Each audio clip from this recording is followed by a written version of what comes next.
നമ്മൾ ചിക്കൻ കുറുമ ഉണ്ടാക്കുക. കുറച്ചെണ്ണ മതി. അതുണ്ടാക്കാൻ ആദ്യം വെളിച്ചെണ്ണ നമ്മളിത് പാത്തെടുത്ത് വെച്ചു.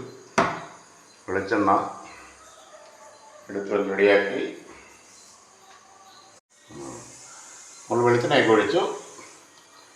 പിന്നെ നമ്മൾ അടുത്തെന്താണെന്നറിയാമോ, നമ്മൾ കടുക് വറക്കാൻ നമ്മുടെ അതിനകത്ത് കടുക് ഇപ്പോൾ നമ്മൾ വറക്കുന്നില്ല. എന്നിട്ട് നമ്മളതിനകത്ത് വെളിച്ചെണ്ണ ഇഞ്ചി പേസ്റ്റ് നമ്മൾ വെളിച്ചെണ്ണയ്ക്കകത്തങ്ങ് ചേർത്ത് കൊടുത്തു.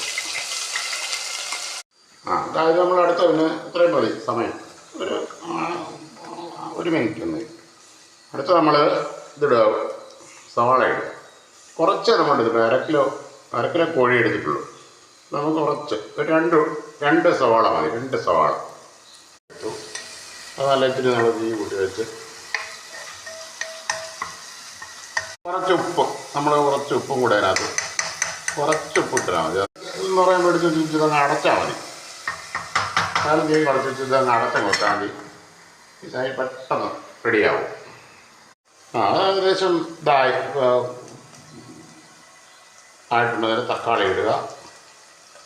കുറച്ച് പച്ചമുളകും കൂടെ അതിനകത്തോട്ട് ഇട്ടിട്ട്, തക്കാളി ഇല്ലെങ്കിലും കുഴപ്പമില്ല. നമ്മൾ പിന്നെ ഇച്ചിരി തക്കാളി ഒരു കൊഴുപ്പിന് അത് അടുപ്പായിരിക്കട്ടെ. ഈ സമയത്ത് നമുക്ക് കുറച്ച് തേങ്ങ എടുക്കുക. കുറച്ച് മതി, 1 കിലോ ഉള്ളത്. കുറച്ച് തേങ്ങ, ഒരു 10 അണ്ടിപ്പരിപ്പും കൂടെ എടുത്തിട്ട് നമുക്കൊന്ന് അരച്ചിട്ടെടുക്കുക. ഇതിനകത്ത് നമ്മൾ ഇപ്പം നമ്മൾ എടുത്ത് വെച്ച് തേങ്ങയും അണ്ടിപ്പരിപ്പും കൂടെ നമ്മൾ ഇതിനകത്തോട്ട് ഒഴിക്കുക. തേങ്ങ അതിനകത്തോട്ട് ഒഴിച്ചു. എന്ന് പറയുമ്പോൾ ഒരു ശകലം സമയം മതി. കുറച്ച് സമയം മതി. ഇതങ്ങോട്ട് ഒഴിച്ചു. ഇതിനകത്തിട്ട് തേങ്ങയും അണ്ടിപ്പരിപ്പും കൂടെ അപ്പം നമ്മൾ ഒഴിച്ചിരിക്കുന്നു. ഇത് ഞാൻ പിന്നെ ഇവിടെ ഒരു 3 വിസിൽ വീതം വെച്ചു. എന്ന് പറഞ്ഞാൽ ഇച്ചിരി ഗ്രീൻ പീസും ഇതിനകത്തിട്ടുണ്ട്. ഇതിനകത്ത് ഗ്രീൻ പീസ് വേണമെന്നവർക്ക് ആവശ്യമുള്ളവർക്ക് മാത്രം ഉപയോഗിച്ചാൽ മതി. ഇത് 2 വിസിൽ വെച്ച് പിന്നെ കോഴിയാണ്, ചിക്കനാണ് നമ്മുടെ.